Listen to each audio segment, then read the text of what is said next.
Welcome back. So today I wanted to share my writing process. I'm going to cover why I got into writing, what benefits it gives me, and my 4-part process. I want to keep this short and sweet, like no tangents, but I do want to preface this by saying I'm not talking about professional writing. I'm talking about writing to heal through things and to work through like inner emotions, past experiences, things that trouble you still to this day. I continue to find, and I have found a lot of healing through writing.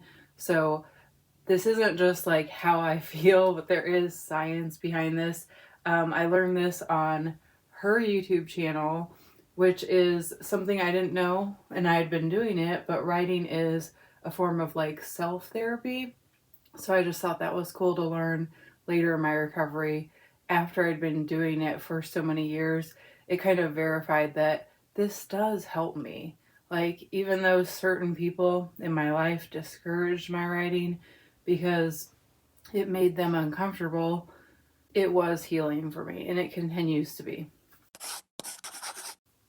So it's kind of funny how I got into writing. I didn't get into it because I just loved it and wanted to do it. I got into it because me and my boyfriend at the time were both locked up. So the only way to communicate was through writing.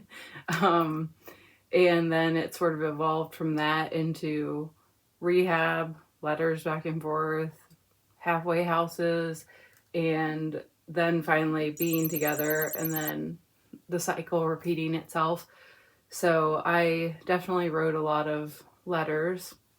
And when I was in rehab, I learned to also write sort of as a way to manage these like huge, overwhelming, overpowering feelings and things that were like happening inside my head.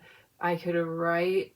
I remember I would put on the radio, and the rhythm of whatever song was playing would somehow like unlock the words in my head, and I could just the writing would just flow out of me, all of my troubles, all of my problems just spilling out onto the page. And that's how I got into writing. And my like his cellmates, and then my like little, I guess, cohorts in the rehab encouraged my writing, because they would like they would like be like, will you read me it again, will you read me it again, and then they would turn it into songs, which I just thought was really fun and creative and cool. And so my first experience with writing was like I was just being really raw and vulnerable, and I was being embraced and encouraged to continue that. So that was pretty um, powerful for me. Okay, next. So, what does writing give me? What are the benefits? Like, what are the main benefits for me for doing it? Mm, I clearly am better with writing than I am talking, and I guess that's kind of the core, like the root of it. So I don't have to talk to anybody about it. I am getting it out on the paper. Things like wanting to use, feeling overwhelmed with just life, feeling overwhelmed with being sober every day and having to like deal with life and deal with all the things that I did in my drug addiction, but not having somebody safe that I could talk to about this sort of stuff. Writing became that person for me. Writing became that safe place that I could also turn it into a bit of an art form, right? Being somebody that was first led into recovery through lyrics, I began to understand that lyrics are just writing, and that also felt safer. So if somebody was to confront me about what I wrote, like in my head, it was like worst case scenario, somebody would like try to turn me into the police or whatever. I could just say, well, that's art, that's just, that's creative expression. That can't really be used against me. Now, how far is that true? I'm sure it gets really technical, but that helps bring me comfort, and it helped me to understand that writing is a safe place for me to express myself. And I write a lot, and I don't share most of it with anybody. So just to give you a little sneak peek here, this is all full. Like, this is completely full of writing. I didn't share any of that with anybody. But I saved it because sometimes I like to go back and revisit it, and that's another one of the benefits.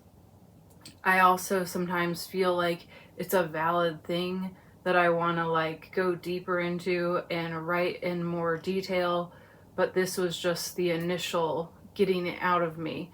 And by getting it out of me, I lift a lot of that heaviness off of me.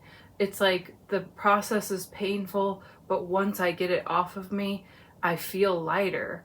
It doesn't vanish or disappear, but some of the a lot of the burden is lifted off me. And that's one of the main, absolute main benefits of writing for me.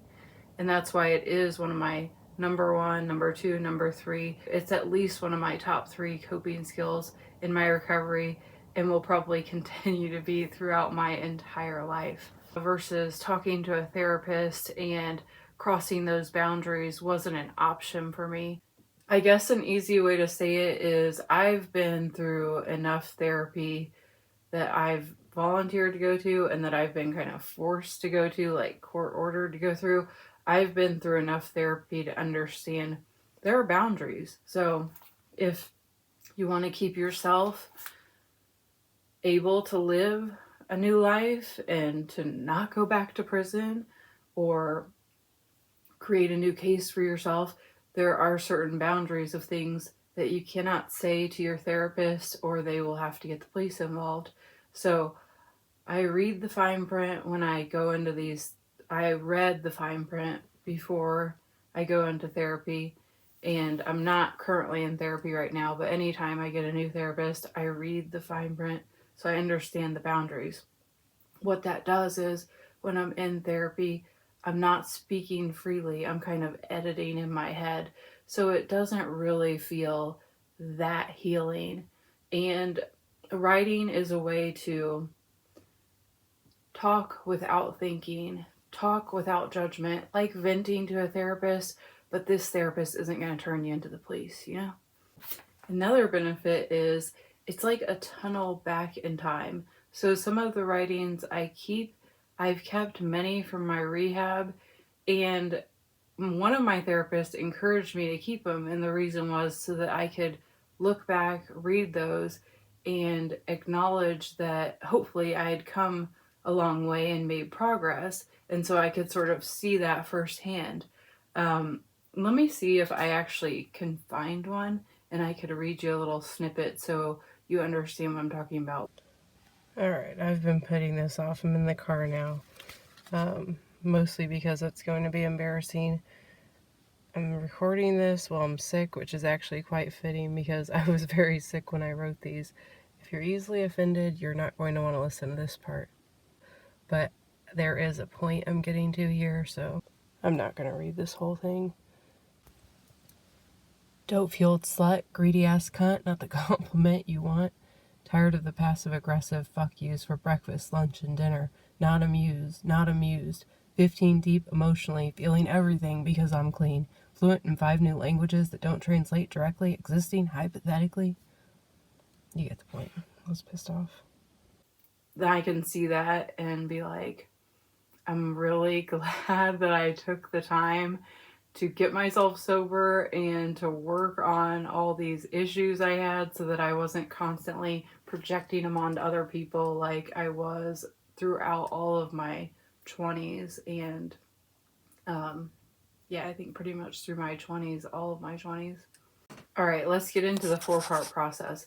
So step number 1, super simple. It's called verbally vomiting. So that's it. That's all you do. You just write as if no one's ever going to read it, which they probably won't unless you choose to share it. You write without editing yourself. You just write and you don't think. And if you do think anything, think this is only between me and this paper, and nobody's around, and nobody's going to see this, because the second I'm done, I'm going to destroy it. So that's step number 1. Now, step number 2 and 3 are really optional. I find I almost always do step number 2 because what it does is it helps to sort of make sense of what it is I've written about. And it just brings this sort of closure to it. Once I'm done with step 2, if I'm not going to share it with anybody, I don't need to do step number 3. So step 2 is edit number 1. I'm looking to clean it up. I'm basically looking over the writing. I read the whole thing and I'm like, okay, what doesn't belong here? What can I just take out completely? What isn't adding to this story or concept that I'm writing about? As I'm taking out things that don't belong, like paragraphs here, paragraphs there, the ones that I am leaving in, I'm expanding on them. So I'm going into more detail, more description, and then within this same step, I'm sort of rewording it in a way that is just more straightforward, more easy to understand. Maybe I'm taking out words that are unneeded. Like I say definitely a lot. I say like a lot. I don't say, I say a lot, but I don't write that. So that's step 2. I forgot to mention, between the verbal vomit and step 2, I will often take at least 20 minutes before I come back to step number 2. There's something in that time.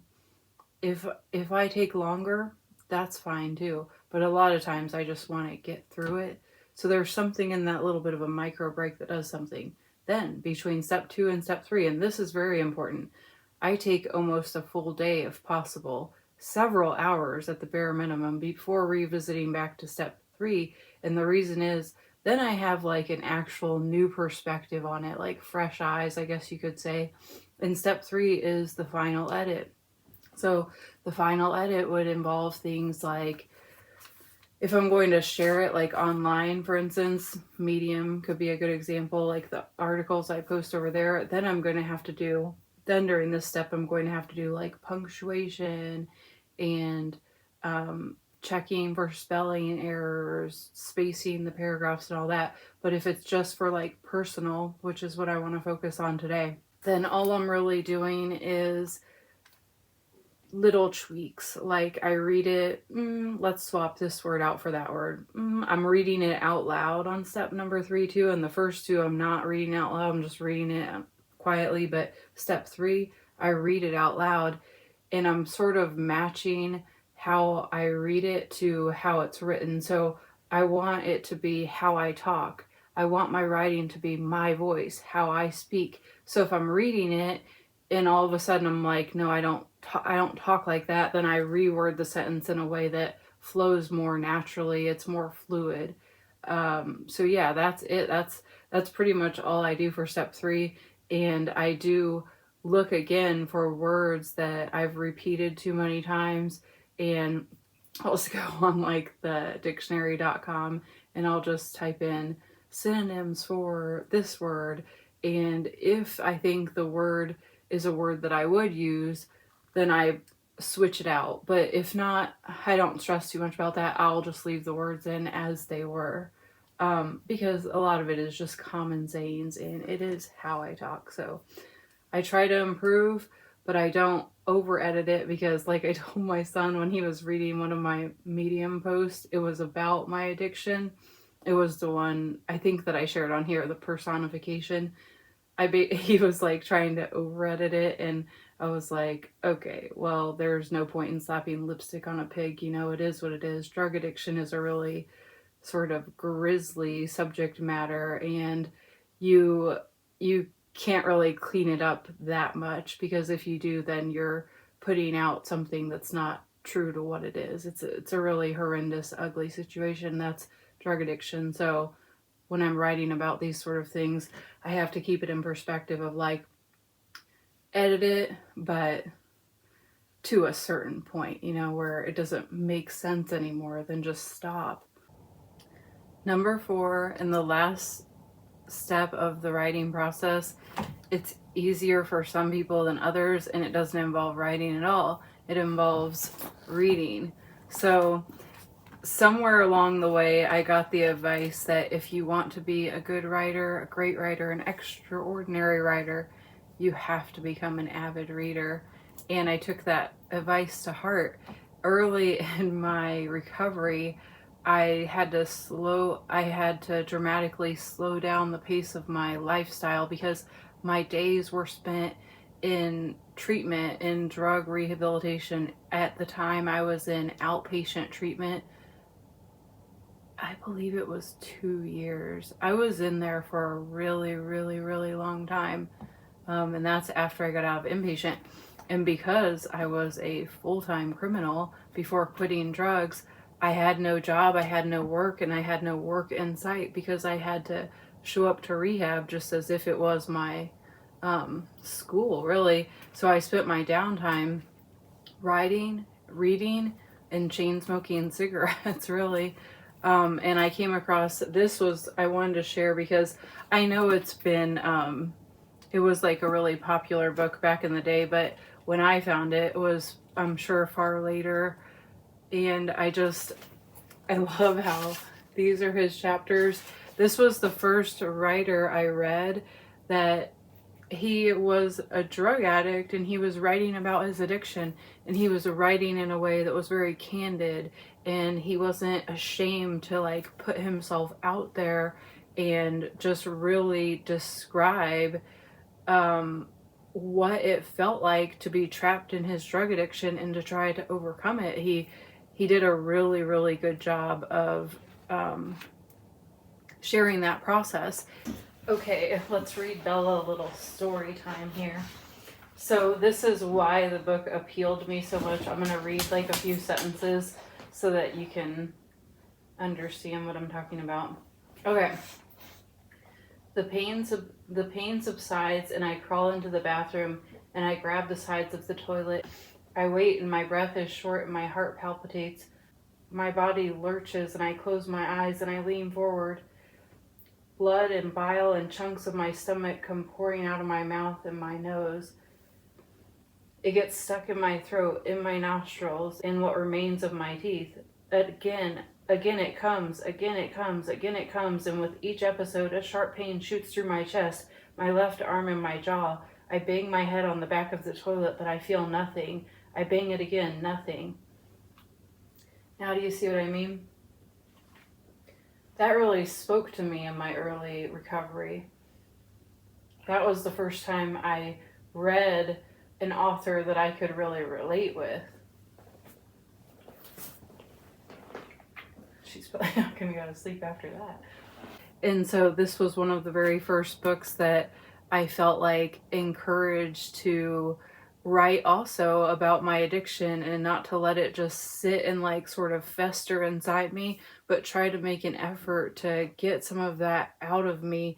And maybe by sharing it, it would help in some way myself or somebody else, but to have it sitting and festering in me wasn't going to be like the solution. And so I'm thankful that I read this book early on in my recovery. I also read a lot of books about like small business, opening a business, because like I said, I was looking for a job, and it became clear pretty early on that I may have to create that job for myself by opening a business. That was starting to become clear to me. I didn't know if I would really be able to do it, but thankfully I was able to do it, and that's still what I do to this day for my job. So yes, reading, becoming an avid reader is step 4, because it helps expand your vocabulary. It keeps you inspired, just like he inspired me. So many books teach me things. They inspire me. They keep my creativity feeling fresh. And I take it a step further, and I listen to a lot of music, because music does have those same benefits for me. Expands my vocabulary, introduces me to new concepts, and it just inspires me and encourages me. So yes, those are the 4 steps. I hope you'll consider sticking around for some of my writing videos here on my playlist, Writing Through the Pain. Or better yet, do some of your own writing and let me know how that goes.